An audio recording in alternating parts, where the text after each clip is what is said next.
Hello, everyone. I'm Dani, and welcome to Great Talks with. Today, we talk with Rebecca Newworth, the Executive Vice President of Upwardly Global. Their mission is to eliminate employment barriers for immigrants and refugee professionals and advance the inclusion of their skills into the United States economy. If you're new here to this podcast, remember to press subscribe on YouTube or in your podcast app. Hi, Rebecca. Welcome to Great Talks. Thank you. Thanks for inviting us. Our pleasure. Let's begin. I always begin like this with the context, right? I think it's important for us to understand what are the challenges that skilled immigrants face whenever they're trying to find good jobs or even the same positions that they had before coming to the United States. Yeah, this is an issue that a lot of people don't see. We often speak about the population that we work with as being an invisibilized population. The story is basically that a substantial proportion of the immigrants and refugees who come to the United States are people who bring substantial educational background and professional experience. And when they come here, they're eager to resume their lives and generally find themselves pushed into jobs for the sake of getting a job. I think that the ethic of the United States is, you're lucky to be here, take whatever you can get. And maybe if you're lucky, your children will be able to live the American dream, but you'll have to sacrifice for that next generation. And the organization was founded basically to say, maybe that's not necessary. Maybe people who come to this country would be able to find opportunities to restart their lives and restart their careers. And maybe our economy and our companies could do a better job of trying to figure out how to integrate their skills into the workforce that we have. And that's the challenge. When people leave things behind, like we're dealing with waves of refugees. We just had a huge wave of Afghani refugees, and we are anticipating a wave of Ukrainian refugees now as well. Folks leave everything behind except their education and their own experience. And the opportunity for them to restart their lives on some level where they had left it behind, at least in that one area of being able to utilize their skills, means the world to people on an emotional standpoint in terms of how well they feel they can contribute to the new society that they live in, and also in an economic way. When we put people into low-skilled jobs simply because they're newcomers, we are doing great injustice to the opportunity, the economic opportunity, both for them and for our own economy that exists, and that would be remedied if we could do a better job of integration. So that's what the organization is dedicated to, and it's deeply meaningful work because it generally means so much for people to have agency over their lives. And one of the primary ways we have that is by being able to work and earn a living. Oh, absolutely. And I agree very much when you say that this narrative that we all have been told about immigration and refugees coming to our country is, okay, well, you should be grateful for us welcoming you here, take whatever we have to offer you. And then when you mentioned that the impacts that it has on the United States economy, this is also another narrative that we don't hear, let's say, because, well, I usually don't hear people talking about, okay, how many, let's say, taxes we have lost because people are underemployed. So do you have any other examples on how this can affect the economy? Yeah, this is changeable, but right now in the United States, we're in a situation where there is a huge demand for mid and high skill labor. Companies across the country are actually desperate to have people who have skills that they need. So, these numbers change, like I said, all the time, but a recent study that we did with one of our partners said that there's at least 5.5 million high-skilled jobs in the United States today that are open. And so number one, there's just a huge opportunity loss by not being able to plug people into those positions. And of course, for the people themselves too, the vast majority of folks that we work with live at or just above the poverty line, which, if anybody knows what the poverty line is in the United States, it's extremely hard to live, even a little bit above the poverty line.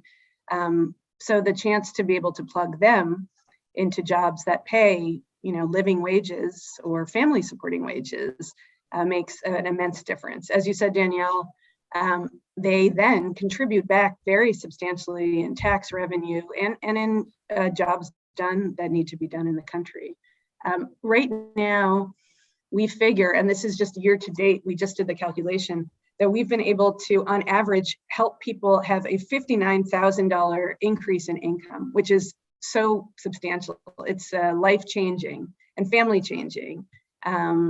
So, the goal here would be to be able to expand this work to support the 2.3 million people in the country who we estimate, and that's based on a figure by the Migration Policy Institute, are at this moment underemployed, but bring skills to the country that are being not underutilized or not utilized at all. Oh, this is such a huge number. I had no idea of that. Wow, it's really impressive. And how has the Upwardly Global acted so far to change that scenario? Yeah, over 22 years, we've really worked to understand this population, how to reach them, what type of trainings they need in order to be able to be ready to be plugged into the labor market in a way that is massively additive, and to work with companies, on the other hand, in order to shift their hiring practices so that they can recognize and utilize this talent. We today serve, through our direct service program, about 2,000 people a year. Right now, the average starting salary, when we're able to support people through to placement, is very close to $67,000. There are, though, 2.3 million people, like I mentioned, who actually are in need of these services. So over the last years, our goal has been to really try to figure out, how do we take the knowledge that we have gained about the barriers that this population faces, and about the work that needs to be done on the corporate side to open hiring opportunities, and how do we really scale it to be able to shift systems and reach many more of those 2.3 million, and shift the way that we in the United States think of what inclusion into the workforce means, and the way that we think about immigrants and refugees, not as people who lack things, but rather as people who bring immense assets to the table. And so over the last years, we've been developing a scaled program, which is called Jobversity. And the goal of Jobversity is to work with corporate partners, to work with workforce agencies and other nonprofits that are immigrant and refugee facing, and to help really build the field of people who have the know-how and the skills and the tools to be able to substantially increase the amount of people that we're able to reach. So it's a really exciting moment in time. The fact that there are massive labor market shortages right now helps to build this narrative and build the case. In addition, over the last few years, companies have gotten much more serious about what diversity actually means in the workforce. And I think also in part through these refugee crises, are finally opening their eyes up to the fact that the majority of immigrants and refugees are also people who bring diverse backgrounds and intersectional identities to the table. And that seems exciting too. It's a moment when we can make the genuine win-win argument. And we hope scale the knowledge that we have over those years of work to be able to reach many, many more people.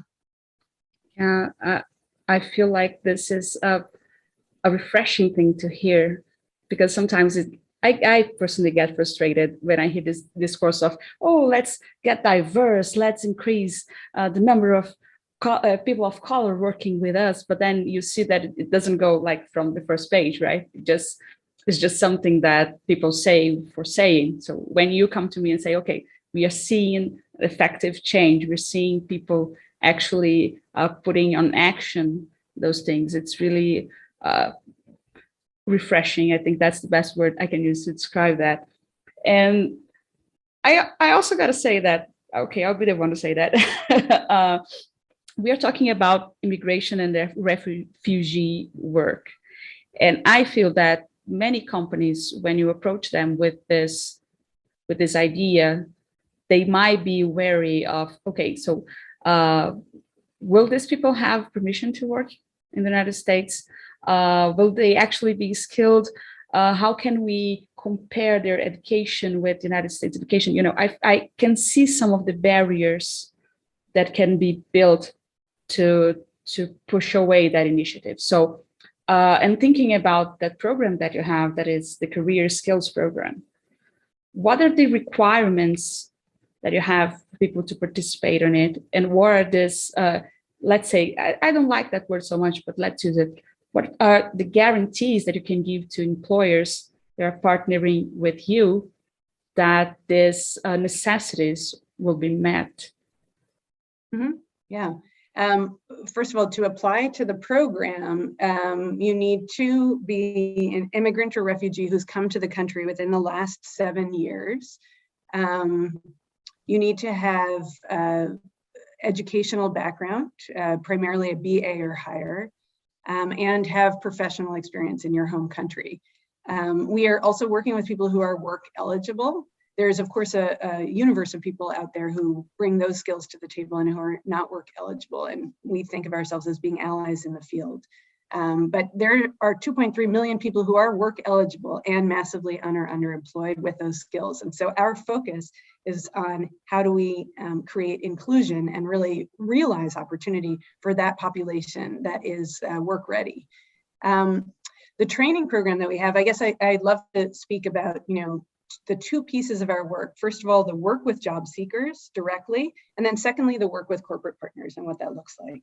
So with job seekers, there's really 4 key elements of the program. The first is soft skills.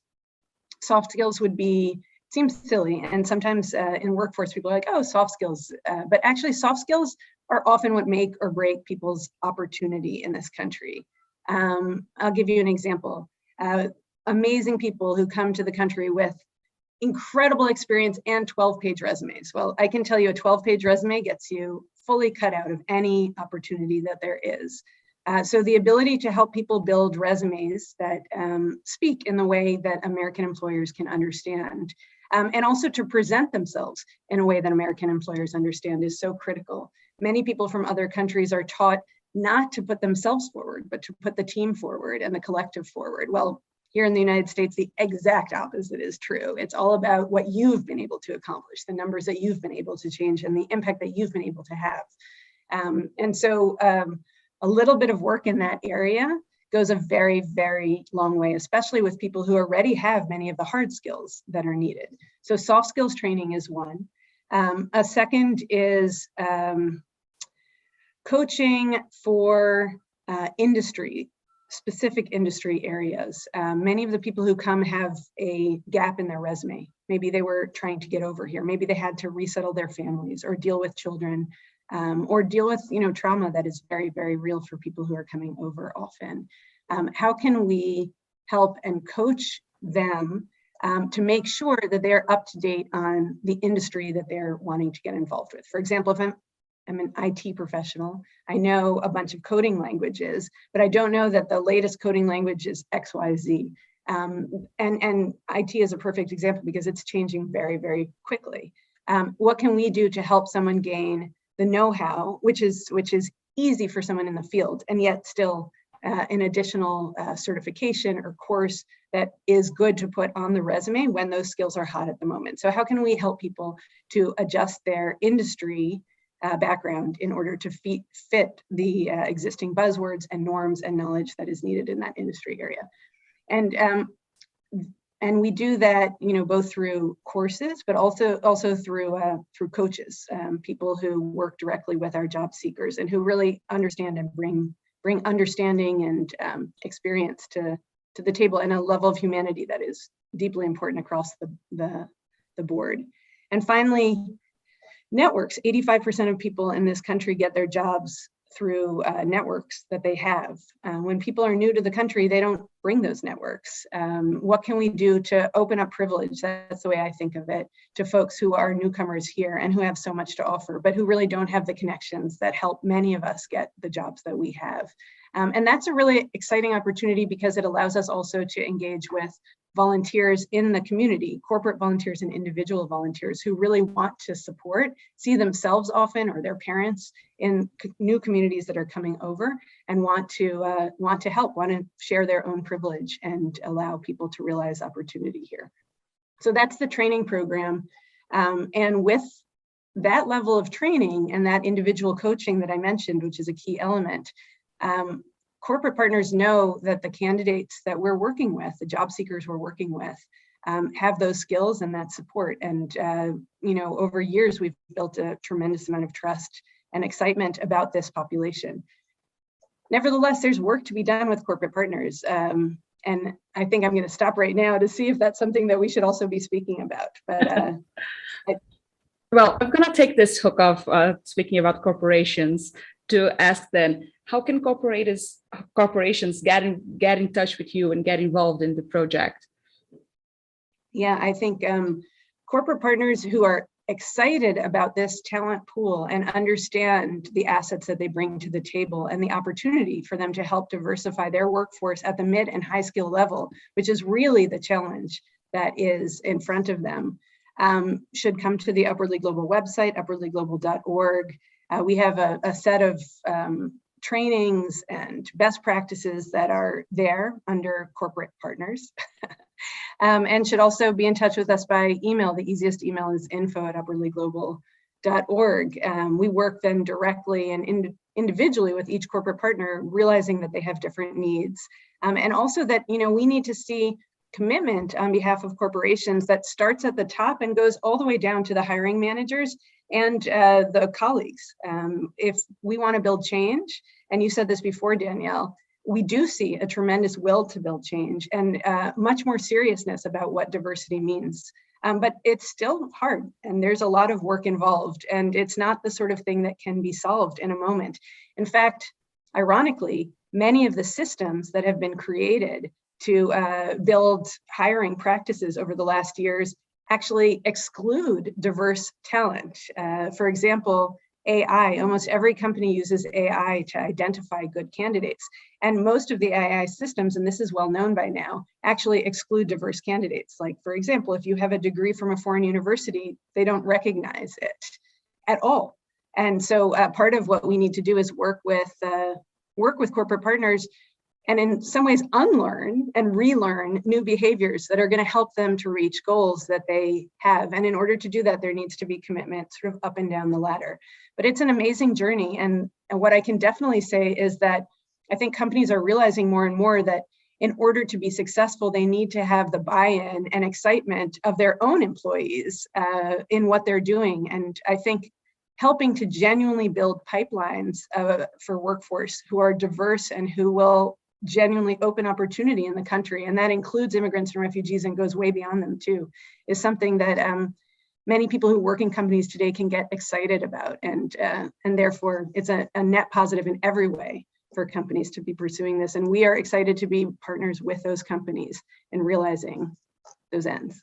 Oh, I agree completely, and I'm super happy, super glad to see these incredible work that you have been doing so far. It's really, really impressive. Congratulations.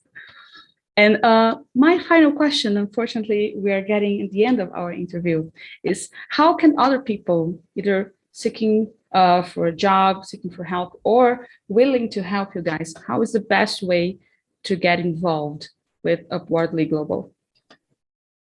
Yeah, great. Thank you so much for asking. I believe really deeply that we need to build a community of people who care about this, who see an invisibilized community, and who understand that each of us has a role to play in trying to shift systems really positively, and that it's possible for us to see real change on an individual level, and for us together to work to actually open opportunity in a way that would be expansive. So if you are a job seeker, an immigrant or refugee, or somebody in immigrant or refugee communities who wants to let people know that this opportunity exists, and everything that we do, all the coaching, the soft skills, the hard skills, the networking is entirely for free, and is really absolutely outstanding. You should come to our website, upwardlyglobal.org. There's an easy place for job seekers to go to look at whether they're eligible for the program and then to go ahead and apply. And we also have a plethora of amazing free resources for the communities writ large, whether or not they're going to be applying to our career skills program, including licensing guides for major industries in every state, and some terrific resume building courses that are open to anybody who chooses. Second is folks who want to help volunteer. We have opportunities for volunteers and for mentors who have expertise in a specific industry and who, like I was saying before, want to share their privilege by opening up their networks and really working with an immigrant or refugee who's eager to return to their careers and who has so much to offer. There too, there's a place that says volunteers, and there's an easy way to apply.